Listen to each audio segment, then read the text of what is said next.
Hello everyone, मेरा नाम संचिता शर्मा है।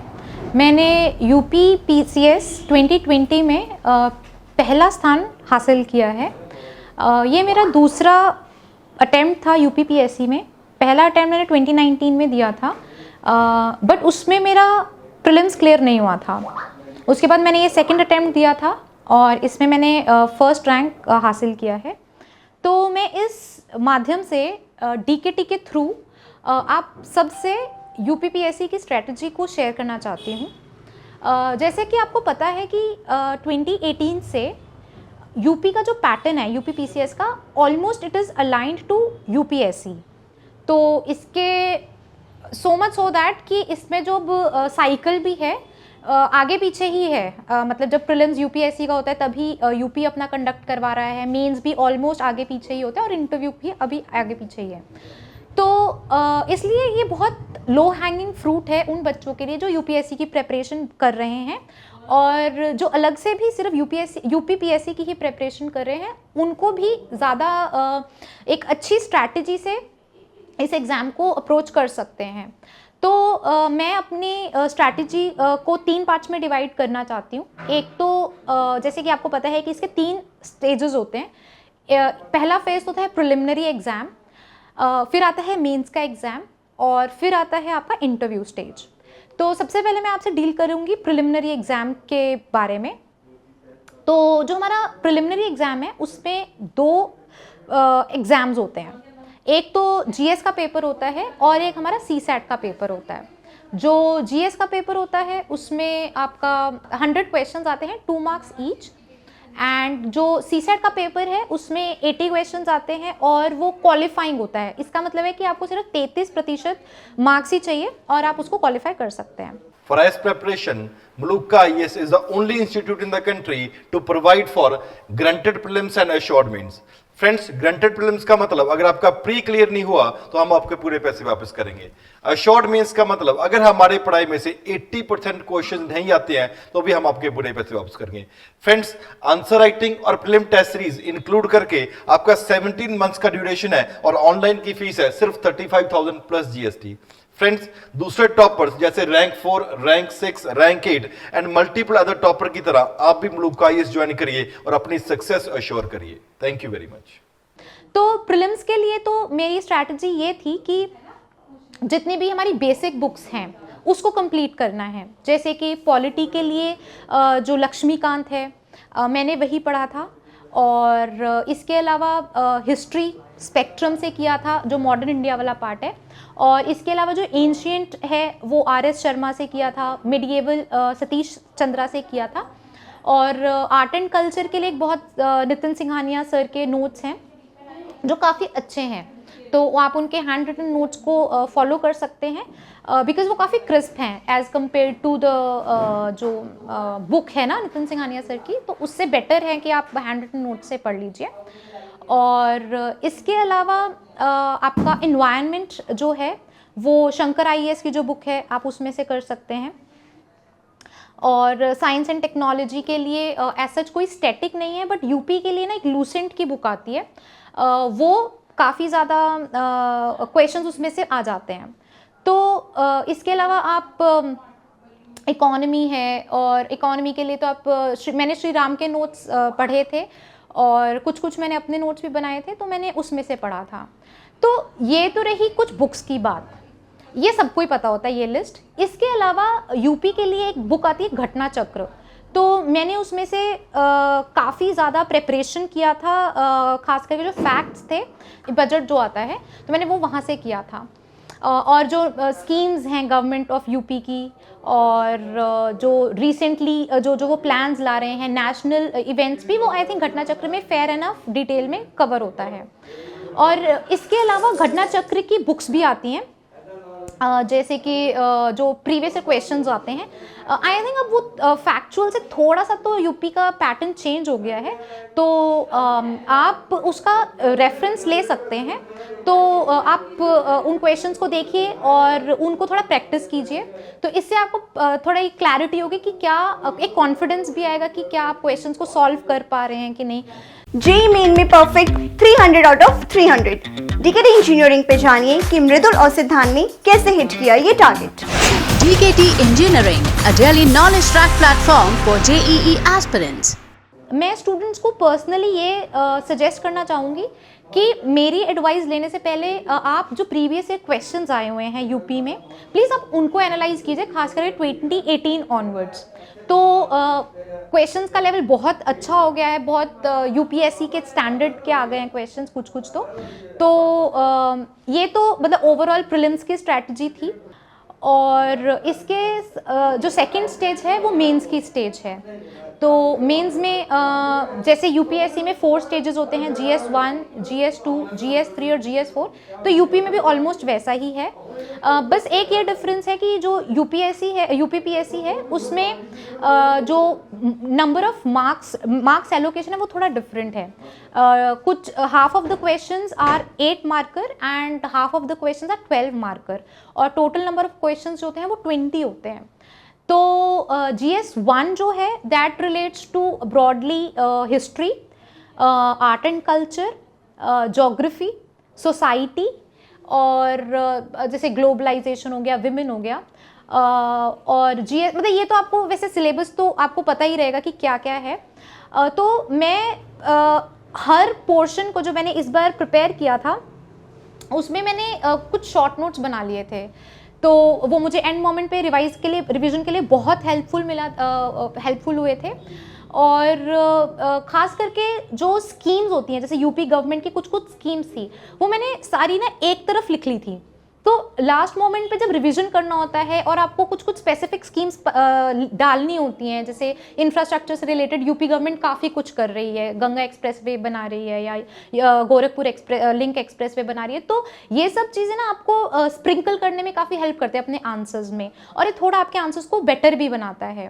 तो मेरी एक फ्रेंड थी, उसने सारे जो डाटा थे वो सब एक जगह कलेक्ट कर लिए थे, और हमने फिर उसको रिवाइज किया था एट लास्ट मोमेंट, और फिर उसको बस यूज़ किया था अपने आंसर्स में बहुत। एक तो ये तो रहा आपका कैसे आपने कंटेंट डेवलप करना है। जो दूसरा इम्पॉर्टेंट एस्पेक्ट है एग्जाम में, वो है एग्जाम को कंप्लीट करना।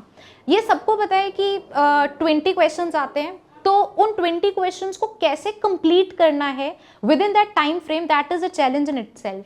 तो मैं बच्चों को यही कहूँगी कि आप अपना जब आंसर राइटिंग प्रैक्टिस बहुत अच्छे से कीजिए, ताकि जैसे अगर 3 घंटे का टाइम है तो 3 घंटे को आप ऐसे डिवाइड कीजिए कि 7 क्वेश्चंस आपके 1 घंटे में हो जाए, फिर अगले 7 अगले घंटे में हो जाए, और अगले के जो बचे 6 क्वेश्चंस हैं वो लास्ट के आवर में कर लीजिए। ठीक है, तो इस तरह आपका टाइम मैनेज हो जाएगा और आपका क्वेश्चन कंप्लीट हो जाएगा। बिकॉज एट द एंड हम एक मार्क के लिए लड़ रहे हैं। तो अगर आप जस्ट कि पेपर कंप्लीट नहीं कर पाए हैं और आपके साथ वाले ने कंप्लीट किया है, तो वहाँ पे उस बंदे को एज मिल जाएगा। तो मैं आपको ये स्ट्रांगली एडवाइस करूँगी कि प्लीज़ अपना पेपर कंप्लीट कीजिए, छोड़ने का बिल्कुल मत सोचना। चाहे आपको कम टाइम मिल रहा है, अगर आपको लग रहा है कि सिर्फ 3 मिनट रह गए हैं, 4 मिनट रह गए और आपके 2 क्वेश्चंस बचे हैं, तो आई वुड से just attempt what ever you can write, just right 2 minutes allocate कीजिए, बट प्लीज़ छोड़कर मत आइए पेपर को। और हाँ, ये तो मैंने ओवरऑल स्ट्रैटेजी बताई मेंस को कैसे डील करना है। तो coming back to the point, तो मैंने GS1 में बताया कि ब्रॉडर क्या क्या एस्पेक्ट्स रहे, जैसे सोसाइटी वगैरह को आप हर टॉपिक के ब्रीफ नोट्स बना लीजिए, बिल्कुल छोटे छोटे से, कि अगर सोसाइटी है तो सोसाइटी में क्या क्या प्रॉब्लम्स हैं हमारी, विमेन को प्रिपेयर कर लीजिए, चाइल्ड प्रॉब्लम्स को कर लीजिए। फिर ग्लोबलाइजेशन एक टॉपिक रहता है काफ़ी फेवरेट, रीजनलिज्म है, कम्युनलिज्म है। तो अब इनमें छोटे छोटे बस एक डेफिनेशन हर टॉपिक की, और क्या क्या उस पर करंट इवेंट्स, क्या क्या ट्रेंड्स हैं। जैसे रीजनलिज्म में गोरखालैंड इशू था, तो ऐसे ऐसे करके कुछ कुछ जो मूवमेंट्स चल रही हैं आप उनको कोट कीजिए अपने आंसर्स में, तो वो आपके आंसर को थोड़ा डिफरेंट बनाएगा। तो coming to the paper 2, GS2 का जो है उसमें पॉलिटी गवर्नेंस है। तो पॉलिटी के लिए तो आपने सफिशिएंटली वो पढ़ी रखा होता है लक्ष्मीकांत की बुक, लेकिन जब हम मेंस के GS2 की बात करते हैं तो थोड़ा सा उसमें प्रैक्टिकल एस्पेक्ट आता है, गवर्नेंस का एस्पेक्ट आता है। तो मैं उसके लिए आपको सजेस्ट करूँगी कि आप ARC की रिपोर्ट जो है वो आप ज़रूर पढ़िए, उसको रेफर कीजिए। जो मेन थीम्स दिए हुए हैं ना सिलेबस को, आप सिलेबस के अकॉर्डिंग चलिए। आप जो जो सिलेबस में की टर्म्स दिए हैं, मेक श्योर कि आपके पास हर टॉपिक के ऊपर कुछ कुछ कंटेंट है। जैसे RTI है या रिप्रेजेंटेशन ऑफ पीपल्स एक्ट है, तो इनमें क्या क्या प्रेसिंग इश्यूज क्या हैं, और उसके बाद कि इनको प्रेसिंग इश्यूज को कैसे हैंडल किया जा सकता है। इलेक्शन कमीशन जैसे अभी काफ़ी हॉट न्यूज़ बना हुआ है, तो इलेक्शन कमीशन के क्या क्या इश्यूज हैं उसको कैसे आप डील कर सकते हो। तो उसके साथ साथ आप बिल्कुल लेटेस्ट एग्जाम्पल कोट कर दीजिए कि कहाँ कहाँ पे आपको लगता है कि रीसेंट एग्जाम्पल्स जो मतलब रीसेंट इवेंट्स हुए हैं, तो वो आपके आंसर को बहुत ओरिजिनल थोड़ा होता है ना, स्पाइसिंग दे देता है आपके आंसर को, ओरिजिनलिटी देता है। और इसके अलावा थोड़ा इंटरनेशनल रिलेशंस भी पेपर 2 में आता है, तो आप इसके लिए आई थिंक जो बिल्कुल विजन IAS है, मैंने उसमें से जो इंटरनेशनल रिलेशंस का मॉड्यूल आता है वो किया था। और विजन IAS में मेंस 365 आता है, तो आई वुड से कि बहुत ही हेल्पफुल रहा मुझे चीज़ों को कंपाइल करना। तो वो हिंदी माध्यम में भी आता है और इंग्लिश मीडियम में भी आता है, तो आप उसको रेफर कर सकते हैं ब्रॉडर टॉपिक्स को कवर करने के लिए। जैसे इंटरनेशनल रिलेशंस आप उसमें से कर सकते हैं, पॉलिटी का एक मॉड्यूल आता है, आप उसको वहाँ से कवर कर सकते हैं। तो ये तो आप मोटे मोटे तौर पे कीजिए, और आप सिलेबस वाइज चलिए, सिलेबस को खोलिए, आप टॉपिक को करिए कि अच्छा ये वाला टॉपिक हो गया, ये वाला टॉपिक हो गया, और फिर आप ऐसे करते जाइए। तो आई थिंक आपको अगर आप ऐसे नोट्स बनाते जाएंगे तो एंड मोमेंट पे रिवीजन बहुत ईजी हो जाएगी और बहुत जल्दी हो जाएगी। And revision is the key to the success, I would say. जितनी आप रिविजन्स करोगे उतना ही आपको बेनिफिट होगा। इसके बाद जो थर्ड पेपर है that is largely related to economy. Economy में जो आपके डिफरेंट पिलर्स हैं, आई थिंक सिलेबस तो आप सब देख ही लेंगे। और हाँ, एक और बात मैं इसमें मेंशन करना चाहूँगी स्पेशली कि यूपी में जो हर पेपर में यूपी स्पेसिफिक कुछ क्वेश्चंस रहते हैं, तो उसको बहुत अच्छे से आप डील कीजिए। जैसे कि मैंने आपको बताया कि हम लोगों ने क्या किया था कि कुछ जैसे घटना चक्र थी या कुछ और सोर्सेज थे हमारे, जैसे नो योर स्टेट है, अरिहंत की बुक आती है, तो आप इनमें से कुछ स्कीम्स उठा लीजिए, उसकी एक सेपरेट नोटबुक बना लीजिए कि क्या क्या गवर्नमेंट कर रही है। तो जो भी यूपी स्पेसिफिक क्वेश्चन है, जैसे स्मार्ट सिटी क्वेश्चन आया था कि स्मार्ट सिटीज़ से रिलेटेड यूपी में कौन कौन से स्मार्ट सिटीज़ हैं और क्या क्या प्रॉब्लम्स हैं उसकी, तो आई थिंक आपके पास अगर एक कंटेंट रहेगा ना कि आपको पता है कि 10 स्मार्ट सिटीज़ हैं यूपी में और अभी कौन कौन सी ऐड की हैं, तो वो थोड़ा सा काफ़ी अच्छा इंप्रेसिव आंसर बना देता है आपका। तो इसके अलावा इस बार बहुत ज़्यादा पोर्शन जो था यूपी के पेपर में, पेपर 3 में साइंस एंड टेक काफ़ी अच्छे लेवल का आया था। थोड़ा साइंस एंड टेक पॉलिसी जो गवर्नमेंट ऑफ इंडिया ने 2020 में ही निकाली थी, दिसंबर 2020 में, तो उसके ऊपर क्वेश्चंस पूछे हुए थे। सिक्योरिटी, बॉर्डर सिक्योरिटी से रिलेटेड बहुत अच्छे क्वेश्चंस पूछे थे। तो इसके लिए भी मैंने विजन IAS के मॉड्यूल्स को फॉलो किया था, और इसके लिए आप भी वही स्ट्रैटेजी अपना सकते हैं कि जो ब्रॉडर टॉपिक्स हैं सिक्योरिटी से रिलेटेड और जो नई नई डेवलपमेंट्स हो रही हैं सिक्योरिटी से रिलेटेड, जैसे अभी CDS का ऑफिस बनाया था उन्होंने, तो उसका क्या सिग्निफिकेंस है, कैसे वो हेल्प करेगा, ठीक है। तो I think in broader topics को आप प्रिपेयर कीजिए। एक इसमें मैं एक पॉइंट ये बोलना चाहूँगी कि जो साइंस एंड टेक है बहुत अनकन्वेंशनल सा उसमें से क्वेश्चंस आते हैं, so you can not predict and you can not prepare outrightly for it. तो आपको क्या चाहिए, बेसिक सा करके जाइए। अगर आप वहाँ पे अपनी बेसिक अंडरस्टैंडिंग से भी क्वेश्चन को आंसर कर रहे हैं तो आई थिंक आप डिसेंट एनफ लिख सकते हैं, क्योंकि एट द एंड आपको रिफ्लेक्ट करना है अपने थॉट प्रोसेस को उस पेपर में, ठीक है। तो अगर आपको सपोज कोई क्वेश्चन नहीं आ रहा है, आई वुड से डोंट लीव इट आउटराइटली। आपको कुछ ना कुछ तो उस टॉपिक के बारे में पता होगा, ठीक है, तो आप उसको अटेम्प्ट कीजिए और अपना क्वेश्चन को बहुत बहुत ध्यान से पढ़िए, एक एक कीवर्ड को बहुत ध्यान से देखिए, क्वेश्चन की डिमांड क्या है और आप उसमें क्या वैल्यू ऐड कर सकते हो अपने आंसर में। तो कोई भी क्वेश्चन लिखने से पहले आप कम से कम 30 सेकेंड्स टू 40 सेकेंड्स आप उसमें इन्वेस्ट कीजिए, ताकि आप एक इंटरप्रिटेशन भी क्वेश्चन की अच्छे से कर रहे हैं और उसके बाद उसको आंसर भी बहुत अच्छे से कर रहे हैं।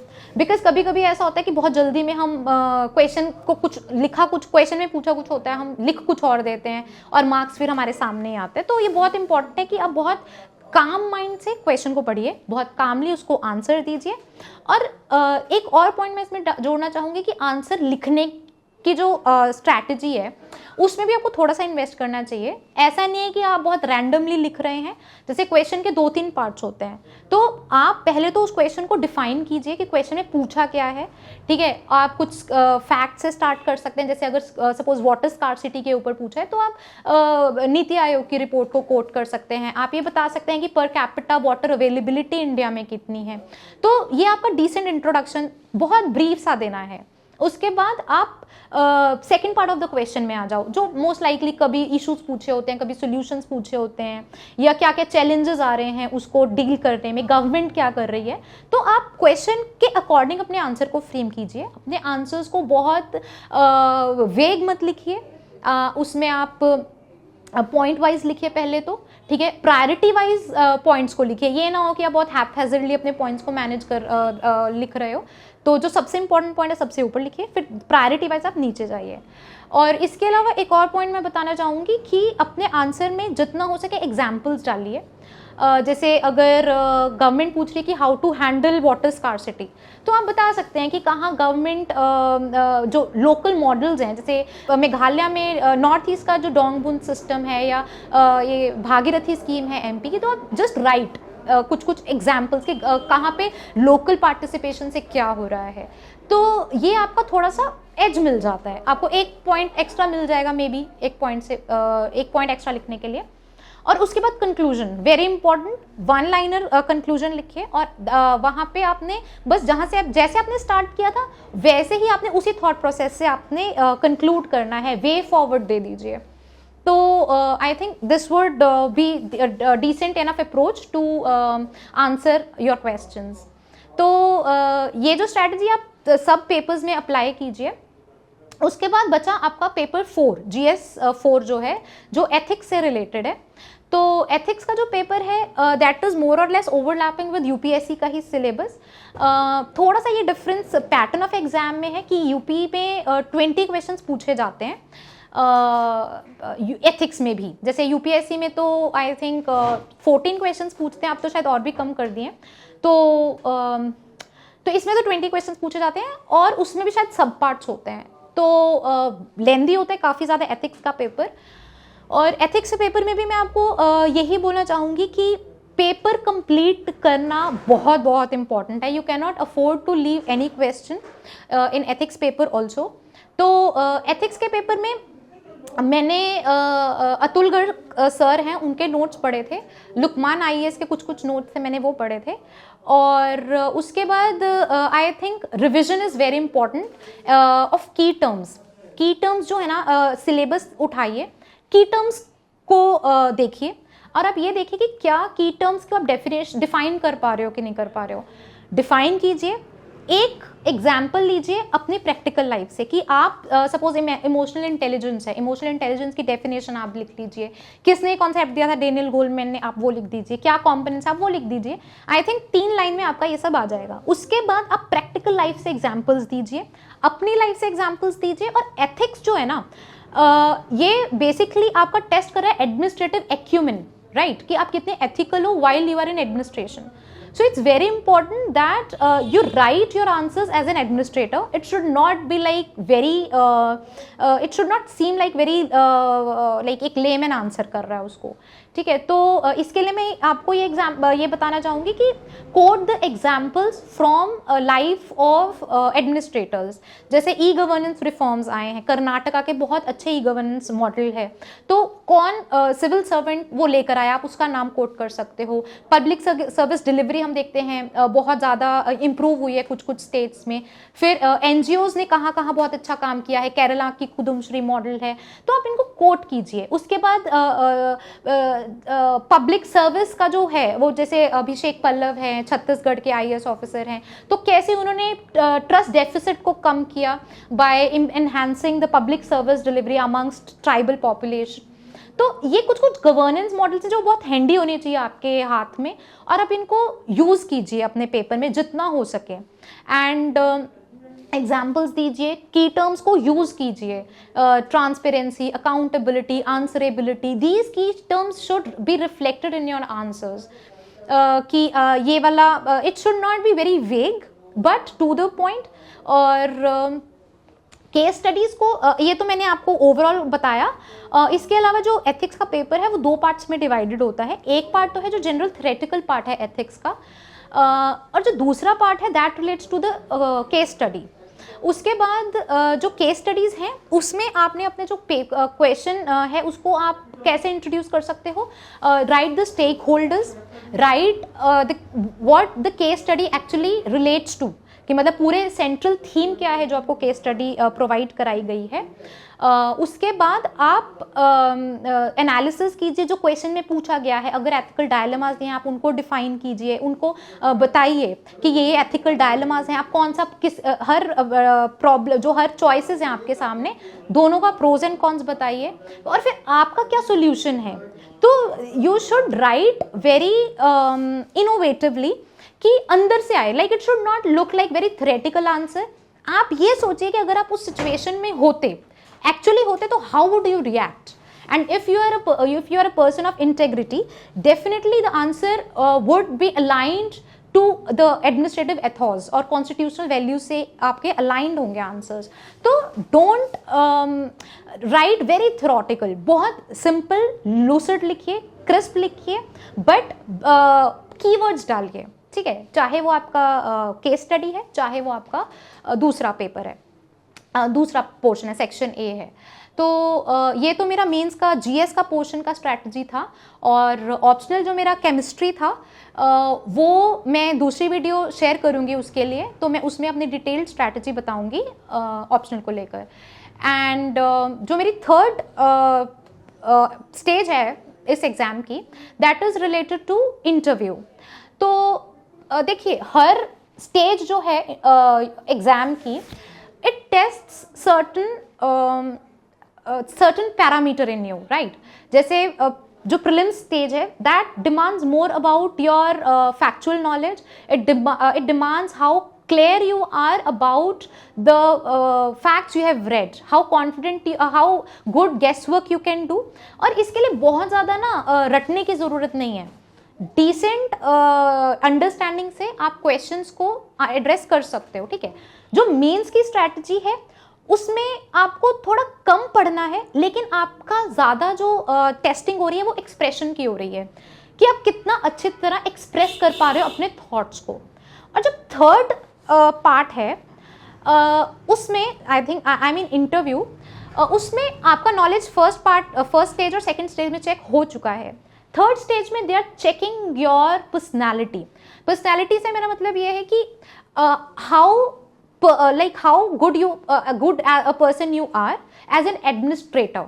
तो इससे मेरा मतलब ये है कि कैसे आप अपने आप को अलाइन करते हो with the demand and demands of the role of this job profile, ठीक है। तो वही चीज़ आपको, कैसे आप काम रहते हो इंटरव्यू के दिन में, कैसे आप अपने आप को बेस्ट प्रेजेंट करते हो, that is the I think की टू इंटरव्यू। और इंटरव्यू की प्रिपरेशन के लिए मैं आप लोगों को यही बोलूँगी कि आप मॉक्स दीजिए, एटलीस्ट एक मॉक तो आप ज़रूर दीजिए। मैंने एक ही मॉक दिया था। और उसके अलावा आप डिफरेंट एस्पेक्ट्स अपनी लाइफ के उनको प्रिपेयर कीजिए, जैसे कि हॉबीज़ को प्रिपेयर कीजिए, डिफरेंट आपने जो काम किए हैं, अगर सोशल वर्क किया आप उसको मेंशन कीजिए। फिर आप यूपी में स्पेसिफिकली बहुत ज़्यादा फोकस इंटरव्यू के टाइम पे किया जाता है आपके ऑप्शनल पे। जैसे मेरा केमिस्ट्री ऑप्शनल था, तो मुझसे 80% of the questions were related to my optional, and thankfully I was able to answer many of them, though not all of them. और उसके अलावा जो और क्वेश्चंस जो पूछे जाते हैं वो आपके जॉब प्रोफाइल से पूछा जाता है कि आपके प्रेफरेंसेस क्या हैं, जो आपने वहाँ पे वो भरते हैं ना, डिफरेंट जॉब्स के प्रेफरेंसेस भरते हैं। तो how clear you are about the role of NSDM, of deputy collector, ARTO, जो डिफरेंट वहाँ पे होते हैं। तो आपको सबके बारे में थोड़ा डिसेंट एनफ नॉलेज होना चाहिए, तो कभी कभी वो पूछ लेते हैं। तो आई थिंक यही मेरी ब्रॉडर स्ट्रैटेजी रही। और इंटरव्यू के दिन आप you make sure that you are very calm, very confident and you are able to reflect your thoughts in front of panel, because they are not there to जज your knowledge, they have checked it, they are checking how effectively you are dealing with the questions which are very bouncer, जिनके बारे में आपको कभी सुना भी नहीं होगा, but how you are actually addressing them, it is the key to it. तो आई थिंक इसी के साथ मैं अपना इंटरव्यू समाप्त करना चाहूँगी. लास्ट में मैं कुछ टिप्स बच्चों के लिए देना चाहूँगी जो इस एग्ज़ाम के लिए प्रिपेयर कर रहे हैं. पहले तो मैं उन लोगों को जो बहुत सारे अटेम्प्ट्स दे चुके हैं बट फिर भी एंड तक क्लियर नहीं हुआ है, मैं उनको ये बोलना चाहूँगी कि I was also amongst you till yesterday. मेरे भी बहुत सारे अटेम्प्ट्स यूपी में तो मेरा खैर सेकेंड ही था, बट यूपीएससी में I have seen many failures, but I think confidence अपने आप में रखना चाहिए. बहुत सारे अप्स एंड डाउन्स आते हैं, उन फेलियर्स को डील कीजिए अच्छे से और एक नई शुरुआत कीजिए पॉजिटिव माइंड से, ताकि आप इस एग्ज़ाम में बहुत क्लैरिटी से आगे बढ़ पाएँ, बहुत फोकस्ड वे में आप इसको अप्रोच करें. और इसके अलावा मैं आपको यही कहूँगी कि बहुत ज़्यादा किताबों में मत घुसिए, बिकॉज हम सोशल एनिमल हैं, हमारी नीड्स भी कुछ कुछ ऐसी होती हैं कि हम बहुत ज़्यादा अगर कट कर रहेंगे, आइसोलेटेड रहेंगे, तो वो कहीं ना कहीं हमें बैकफायर करेगी. We need to socialise a lot. I had so many friends, I am lucky to have so many friends. जहाँ पे मैं रहती थी वहाँ पे मेरी फ्रेंड्स थी, विशाखा थी, नीलिमा थी, श्रुति थी, इन्होंने मुझे बहुत ज़्यादा हेल्प किया during my preparation phase as well as during my ups and lows. तो you should also spend time with your friends, pursue your hobbies as well. बहुत ज़्यादा इसमें ये मत सोचिए कि सिर्फ यही लाइफ है, लाइफ बहुत बड़ी है. It is just very very small part of your life. तो आप इसको इस वे से अगर अप्रोच करेंगे तो आप में एक एटीट्यूड आएगा इसको डील करने का, और आप बहुत अच्छे से इसको डील करेंगे. तो इसी मैसेज के साथ मैं I would like to end this video, and all the very best to those who are preparing for this exam. Thank you.